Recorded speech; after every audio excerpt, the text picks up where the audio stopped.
the only way to really grow your list is to consistently send emails. And I often was so nervous to do that myself. I only had 5 people on my list when I started. And I was like, do I email the 5? Do I not email the 5? And I often say, like, they will notice if even if you have 5 people on your list, if you don't send an email, so my name is Melissa Seideman. I am an email marketing virtual assistant.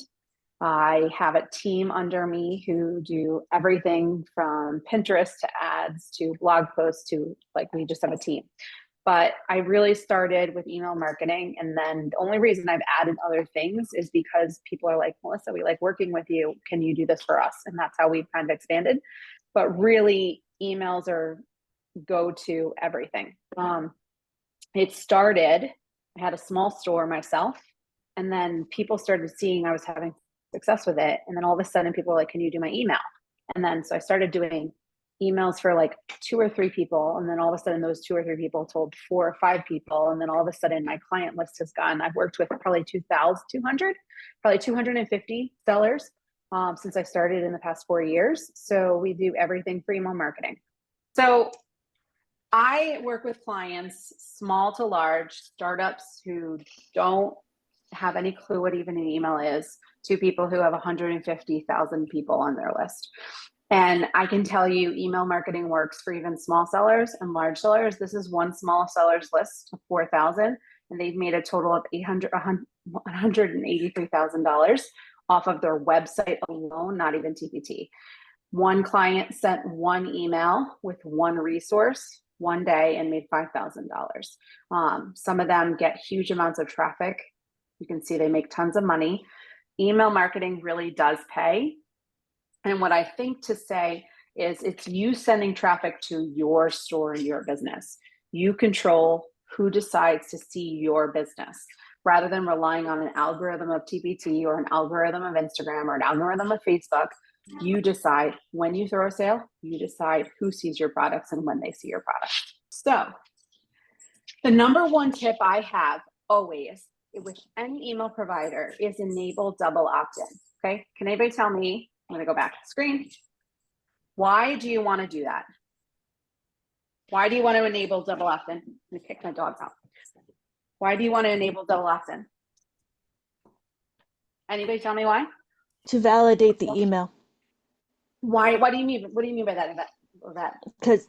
Because sometimes they give you spam emails. Exactly. Okay. So some providers like Flowdesk, up until this point, were telling people to not turn double opt-in on. They were even saying not recommended. I screenshotted it because I was always telling them Flowdesk is wrong by doing this. And then all of a sudden the changes happened in March, and people realized their emails are getting marked spam. And then Flowdesk just started shutting down accounts, because if you get too many spam requests, your account can get closed. So you always should have double opt-in on. It's a requirement in many countries. And what it simply means is that if I join an email list, I put my name and my email in a landing page, which is the form to collect emails. I need to then go to my email inbox, so click confirm, and then the freebie gets sent to my inbox. So it's basically just confirming that you're not a spammer, you're a real person who wants that email list. And it means that you're getting a real subscriber. So you're going to get less emails by having it on, but you always do want to turn it on because it also sends the freebie to your subscriber. I joined a weight loss program at 1 a.m. on Sunday morning. 1 a.m. I was on my phone. I couldn't sleep. I joined like this weight loss program, and she sent the freebie immediately as a pop-up. I opened up my phone and I got the pop-up right away. But at 1 a.m., who's actually saying I'm going to download this freebie and then send it to myself? The next morning, I went to my email inbox, and you know what happened? It wasn't there. So I always recommend when you give someone a freebie, you follow up with an email and send them the email either as a workflow or a sequence to give them the freebie. Okay, so some providers, I pulled up Flowdesk if people are here. You join this form. Let's say I was grabbing this freebie right now. Okay, with Flowdesk, you can decide, so I've double opt-in on, and then I can automatically send the thank you here, giving them the freebie here, which means it's going to pop up as soon as they say it. They're going to see it. Thanks for joining. And then they're going to get the freebie right there. But the problem of giving the freebie right away with a form is I could be on my phone I could be going to class, I could be doing it while I'm watching TV, and then I'm not going to get the freebie. What I always recommend doing is you do this and you send them to a landing page. This is probably advanced stuff, but that's okay. This is a sample landing page I made for a client. It's literally like, thanks for being here. Here are some of my favorite resources. And I sent them to 6 resources. They're all UTM codes to TPT. And then I have some freebies here. So it's just a thanks for being here. Go check your email. And then when they go check their email, this workflow sends them the email. And no matter what provider you have, you could do the similar setup, but I always recommend this over just giving them the freebie, because now it's emailed to their inbox. It's emailed to their inbox. Does that answer that? Yes, thank you. Perfect. My dog is trying to break in. Okay. Okay, so hopefully that answers that. So that's one way I deliver the freebie. And then I used to take unsubscribes. Like I used to get upset with it. And I used to be like, oh my God, they're unsubscribing my list. Am I doing something wrong? The way I refer to people who unsubscribe from my list, they're just not my people. And I can show you like my list and I clean it. I clean my list regularly. And these are just people who have unsubscribed from my email list. And the reality is they're just not my people. I have some days that I get a good amount of subscribers. Some days I get 6, some days, rarely is there a day where I get none. There's a couple days, but I get unsubscribes. They're just not my people and they're just not the right fit for my program. So you don't want people who are not the right for your list. And I think that's often important. So when I create a freebie for my list for anything I do, is this going to get the right person on my list? And I even tell this to clients all the time. I would rather have a smaller list that's really engaged, going to open my emails, going to buy my products than someone who's not the right fit. So let's say if I created resources for 3rd to 5th grade math, and then all of a sudden I created a kindergarten math freebie. And then I started getting all these kindergarten teachers on my list, but they're never going to buy my 3 to 5 grade resources. So yeah, it's awesome that you have 100 people on your list, but if they're not going to buy from you, then why keep them there and why add them to your list? So whenever I create a freebie or have clients create a freebie, is this getting the right client on your list? And I know that sounds really weird to say because people are like, I want more people on my list, more people on my list. But if they're not the right people, they're kind of dead weight and they're going to pull down your open rates, pull down your click rates. They're not going to buy from you and they're going to cost you money because ultimately you're paying for a program that is going to count the subscribers. Have you heard this before? Yes? Okay. Have multiple opt-in offers. So this is something important. I use this in my list all the time. I have way too many because I've been doing email for 5 years now. But I like to show that I have email offers for all different things and I'm getting them in all different ways. This could be a pin. This could be a Facebook post. This could be an Instagram post. This could be whatever it is. But I'm getting people from all different ways. And I always say start with one really good opt-in. And then as you get better with it, add more to your like repertoire basically. But like this day, you can see I got 11 people this day, but they were from all different opt-ins, which is really cool because they're coming from all different ways. So that's something I suggest to do. An opt-in, what is it? If you have this question, an opt-in is a free gift in return for a reader's email. It could be a worksheet, a principle, a cheat sheet, an ebook, a free mini course, anything that solves a problem for your reader. And it could be a simple freebie that you target audience would love and offers incentive to get their email. It could even be a webinar. I have often grown my list significantly because I offered a free training. It builds rapport, it shows your experience level, and then all of a sudden after you do the free training, you email a paid bundle or a paid offer. I used to teach AP government, and I would offer free AP government training right before the AP exam to get teachers ready for the AP Gov. I gained 400 emails when I offered a free AP government training, and it was like a no-key offer. And then all of a sudden after the training, 2 days later, thanks for attending my webinar. Here's the replay. guess what? I sell a bundle of AP government resources done for you to solve your problem of studying for the AP Gov test. So it's like a no-brainer to just then you sell one email advertising your new product, and they will buy it if you did a nice webinar. So it's a really cool way to do it too. Any questions? I'm going fast. But again, I like to say, like, highlight this, know your target audience. We'll love it.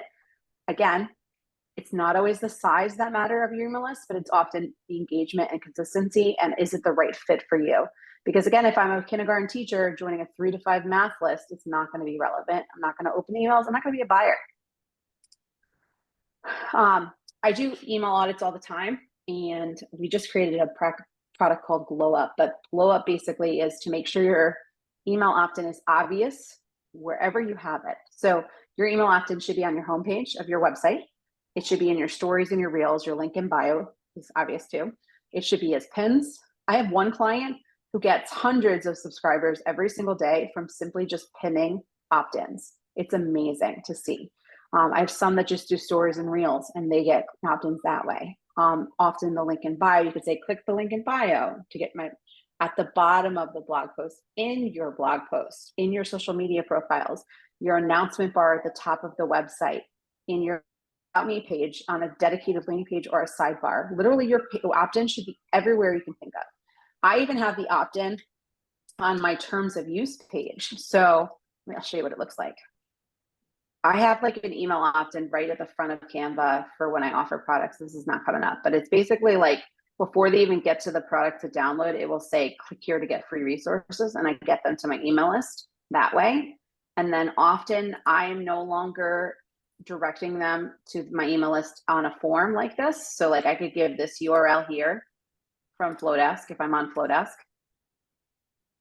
and send them here, but I'm not doing this anymore. At all. I'm embedding them on my website. So what's super advanced about it, what I like about it is a bunch of things, but I have all my free offers on one page. So my email opt-in's here, very clear. And then all my free offers are on my website. So if they click here, for example, it's on my website. So the URL is here. If they get lost, they find my website, all different things on my website. And then they can opt in right here, goes to my ConvertKit account. Why I'm doing this for 2 reasons. If I ever change to a cheaper provider, all I got to change is this little box here to change the provider. And this URL is my URL, my domain. So it's better for Pinterest. It's better for social media. And if they get lost, all of a sudden they came to this opt-in, they join the opt-in, and then all of a sudden, oh, she does blogging. Oh, let's read her blog posts. And then when they get to my blog, they often go to the blog, and then they can see, oh, there's an email opt-in right there. Perfect. I'm going to join it. And that's something I've been really working on with myself and my clients. But your website should have your email opt-ins all over the place. Every single page should have an opt-in, and it like should hit you in the face where the opt-ins are, like bottom, top, pop up, whatever you do. Any questions about that before I keep going? I'm sorry, could you repeat the one with the Canva? What was the problem with Canva? So, and then how many people don't have a website? Right on the chat if you don't have a website. Anybody not have a website?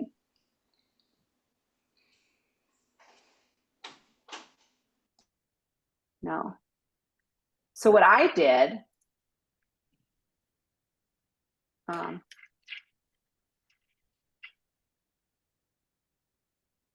here we go. This is what I was talking about. When someone downloaded a product from me, my email opt-ins are on the second page. And then, so this is my terms of use page, but I would just download it as a PDF. And then each one of these were separate email opt-ins. So it hits them in the face. The first page they see were email opt-ins.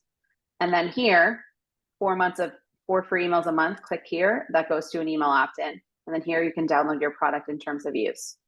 And then I just have more upsells, but then my terms of use is there. So that's what I did in Canva. So wait, Sorry. In Canva, or it's a PDF that you downloaded and then you're sending it to them? Yeah, so I would sell this PDF. Oh. Download as a PDF.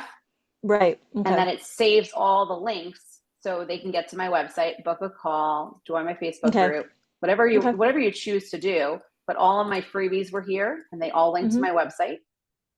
And what I like about it is all the email opt-ins are here, so they can go right to here, get to the email opt-in, join my email opt-in, before they even get to the product. And then even here, 4 emails a month. Oh my gosh, I need that. I'm going to click it, which would have been a PDF, and then they can get to that product. So there's a lot of email opt-ins throughout even the download of the product. And I have that embedded into every post that I have. And this is the product that I have. To use pop-ups. So I have some clients who are for it and I have some clients who are against it. I personally have a pop-up on every single thing I do. And pop-ups really do make a difference. Some clients, I had one client who's a massive, massive client, and I told her we should add a pop-up. She listened to me for one day. We did it, and she got 100 emails overnight with just the pop-up alone. It hits you in the face, and it's hard to ignore, but you can, again, change the settings of the pop-up.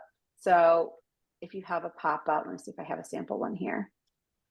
I have a dummy Flowdesk account because a lot of people always need help with Flowdesk. So I made one fake. If I had a pop-up, let's say this is a Flowdesk account. You can change the settings on it, how often they see it. So I always wait. I try to wait 30 seconds or for them to scroll a percentage of the page. And then I always have, look at this, Flowdesk defaulted. See how they defaulted off? You always turn it on, always, okay? And then show the pop-up to return visitors who've already subscribed. I have no idea why they would default this as a yes. Why would you want to see that if you're already on the list? So I always turn that off. So that's just a couple settings I do to be respectful of people's time. So they only see it the first time if they're not already on the list. And then I also have double opt-in, and then I delay it or you could do when a visitor scrolls. There's a couple options there. And then ConvertKit, you can do the same thing.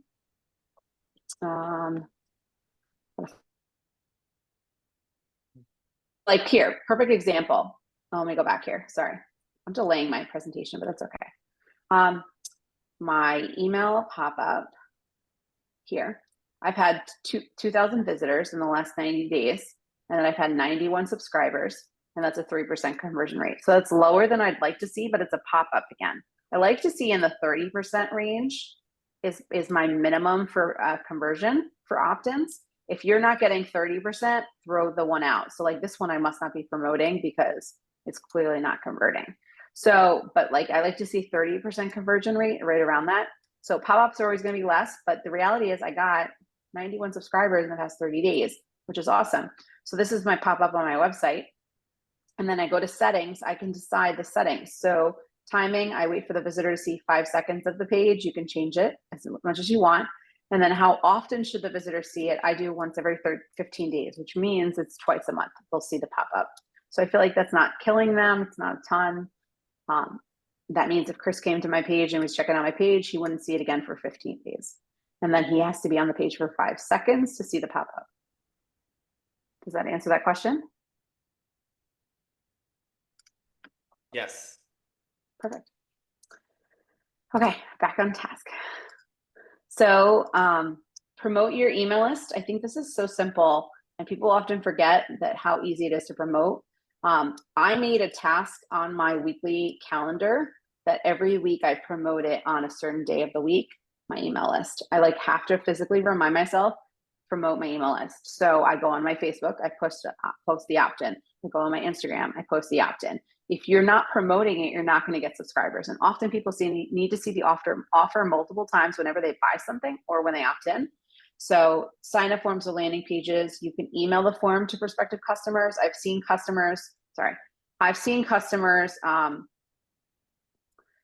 put this in their signature of their email. When a customer emails you, could say, hey, want to join my email list? I send free resources. Here's the link to subscribe. And you can simply have it when someone emails you a problem or a question, include in your email signature. I do refer a friend. Do you have another second grade teacher who might benefit from this resource?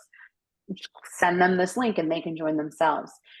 If you do a giveaway or a freebie or a pin to the form or landing page, a free consult or webinar or service, post on social media. And I always say a minimum once a week. There should be way more than that, but it's minimum once a week. And then any questions about any of that so far? This is just an example of 2 email opt-ins. This client is really takes awesome photos of her products. So she took 4 sample products in her store and just put them as a photo, subscribe for Creative Classroom Ideas. Let's get creative. Her brand colors are these bright colors, but we did pink to highlight it. This was another one, color by number. You know exactly what you're getting. I often say, make sure your list says what grades you target. So if you are, this color by code, let's say was for 3rd or 4th grade, I would be very clear, this is for 2nd grade or this is for 3rd grade. This is the Canva. I knew I took it somewhere. This is what I put on the bottom of every Canva page when I give my free resource and my terms of use, get free lessons, sign up here. So they click it and then it goes right to my email list. Promote your email list to existing customers. Make sure you're giving value. You can do referral programs. The simple direct ask, a personal appeal for you, is really important, and it's an interesting way to confirm subscribers. So like if a customer emails you, just say, hey, want to join my email list? I'd be happy to add you. Here's the link to join. Feel free to join yourself. You should never add them yourself. You should have them join themselves. So for example, I saw this 10 steps to a profitable email list online. The problem I saw with this is they're only gathering email. This one's the only gathering email. Why is something like that you wouldn't want to do? Like this one, sign up for email, sign up for email, sign up for email. Why is this a problem? You want to personalize it. Yeah, for sure. So I've been getting really creative with a lot of my clients. I realized I copied my mom's email, but I've been saying in my emails, I'll put, hey, Melissa at the top or hey, Chris at the top, but I also put it in the middle of the email or the bottom of the email. Sometimes I'll even remove it from the top. So I'll say, are you facing this problem, Chris? Question mark. And then people often think you're like directly speaking to them. And if you do it so well, you'll get replies back. I have a really massive client who's one of the queens of TPT, and she got a reply back. And she said, I can't believe you called me my hardworking Michelle. Like, I never would have thought you'd call me hardworking Michelle. And this client was like blown away. She's like, this lady really thought I called her Michelle in her email. Like, it's just like, it defaults it. But like, so always click first names because you can use it. Show your product, show what you're offering. Like, it's very clear. Photos really sell an opt-in much better than, let's say, a mock-up. So that's just some examples. So I have some clients do member vault libraries. You can get really creative with it as you want to do it. And then promote it. So these reels, these are some examples of reels that clients have done. SLP Madness did a great reel. She had 1.5 reach with it. Let's see if it plays. It's just such a simple video that got people to look at it. You could hear that, right? And see it, yes? This one was another funny one. Oh, it's gonna pop up on Instagram. She just said, texting all my teacher friends, letting them know they can get 22 freebies. And then all of a sudden, that simple reel got 1.6 thousand viewers. This was another one of her sitting on a seesaw, and it got 50,000. This was a great one from Coaching in High Heels. She has a static picture on her Instagram account, and every single time she promotes her email list, all she does is go to her Instagram account, pulls up the one post she did, and then just adds a couple words and then click here to join the email family. And that's how she does it. So it's a really interesting way. The same thing, this one graphic could be repeated, or this one, freebie, grab it now. Gone are the days of saying, go to my link in bio and get to my freebie. You need to often give people the link and say, click here or drop a word in the comments to get the freebie. Okay. I always recommend, without a doubt, sending a welcome sequence. Sorry. So Chris, good question. So are you manually replying to comments with a link, or do you use an automatic responder? Most of my clients are using ManyChat for that, autoresponder. I wasn't having as much success, like it wasn't worth it for me to use ManyChat because I wasn't getting a ton of subscribers. So I physically send it myself. But most of my clients who get 100+ comments on a post will often do autoresponders called ManyChat, and they pay for the autoresponder to send the comments. So, and it defaults it. It doesn't, it's great. You can use one on ManyChat for free. So I have if you Instagram me my profile, it will say, thanks for commenting. I appreciate it, Melissa. That's my one freebie of ManyChat. But you can use ManyChat. All those Instagram influencers are using it for all those links that you get. Send a welcome sequence or an email every time you have someone join your list. So emails that have welcome sequences have higher open rates, higher click-through rates, less unsubscribes, and they're just generally more happy, engaged customers. So if you don't have a welcome sequence, that's like the first step. Sit down, write a welcome sequence. Even if it's just bare bones, here's one welcome email, send the one welcome email, and you could always add to it later. But often people are like, I need to write a welcome sequence. I'm dragging my feet. I just never get around to it. And then all of a sudden you don't have one for years. Write one email and just say, that's good for now. And in 6 months, make yourself a calendar reminder and say, I'm going to look at it again in 6 months, and then maybe change it around. Again, I like to say you should have 3 to 4 short emails. It can transform your email list from being open. People that open your emails are more engaged and more likely to read from it. Join an email collab. This is like a no-brainer, or a freebie swap if you want to grow your email list. A freebie swap is a great way. Find someone who sells in the same niche as you. Hey, would you promote my freebie on your email list? And I'll promote your freebie on my email list. It's such a great way to do it. And if you find someone in the same niche, you can do that very similarly. Yes, technically they are competition, but it's a great way to lift each other up. I do email collabs all the time. I run one with my own business, and email collabs are a really great way to successfully grow your list. Sorry. It's a really great way to grow your list in an interesting way. You can partner with somebody, offer a freebie. You can join a group collab and grow your email list that way. Has anyone ever done a freebie collab?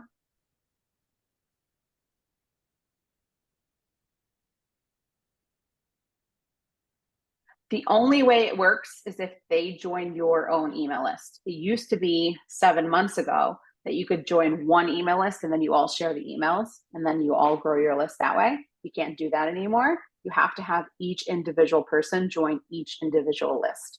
So that's the only way I'm saying collabs will work. And then to maximize the effectiveness of freebie swaps or group collabs is crucial alignment with your audience interests and values. So for example, if I'm a homeschool mom and I am geared for pre-K and kindergarten, make sure that that collab is only pre-K and kindergarten. You do not want to be on one that is not your target audience, because you're not going to gain subscribers. You're not going to get the right ones.